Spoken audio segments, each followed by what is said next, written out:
Let's now have contestant number 2, Mr. Lucien Wang. Please come on to the stage. The title of his speech is $6,000 Sweetener. Does it solve Hong Kong's biggest problems? You now have 3 minutes. You may begin once the bell rings. Ladies and gentlemen, good morning. What does the sum of $6,000 mean to you? For some, the choice between an iPhone 4 and the new iPad 2. But for many others in Hong Kong, it could mean 2 months of rent that could barely be paid, or several weeks' worth of food. 32 billion Hong Kong dollars. This was the amount of money the government set aside as a public sweetener last month, with every permanent resident over 18 receiving $6,000. However, I do not think that this is a wise decision. It does not permanently address one of Hong Kong's most underlying problems, namely the overwhelming and increasing gap between the rich and the poor. Ironically, it just fuels surging inflation rates. So what can be done to curb Hong Kong's growing wealth gap amidst rising consumer costs? The answer is simple. According to the Wall Street Journal, the sweetener is simply ineffective for families in confronting higher prices for real estate, food, and utilities. Therefore, money should be spent towards eradicating the root of the problem, which in my opinion is the education system.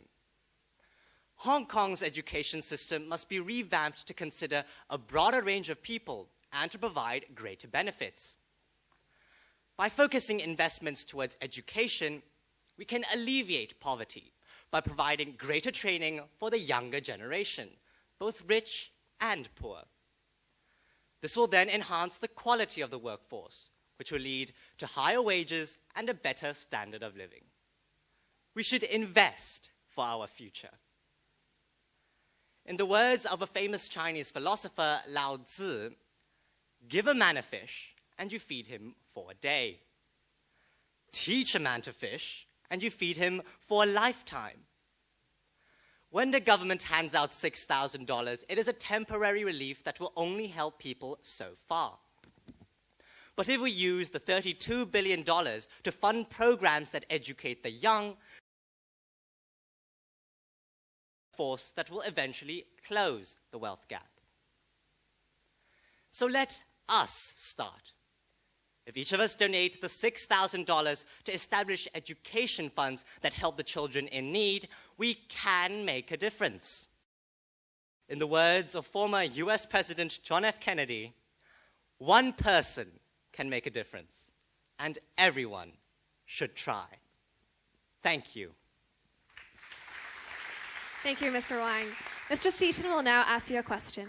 Thank you very much for that presentation. You referred to the growing and, as you put it, becoming more serious wealth gap in Hong Kong. Why do you think this wealth gap has developed? What has changed in Hong Kong which has produced this new situation? Well, since the handover since 1997, there has been an increasing amount of immigrants While not all of these immigrants are unskilled, the majority of them are. So this eventually leads to the wealth gap we see today. However, as I referred to in my speech, this wealth gap, which is increasing, must be curbed to make sure that Hong Kong is going into the right direction that we see, a knowledge-based society.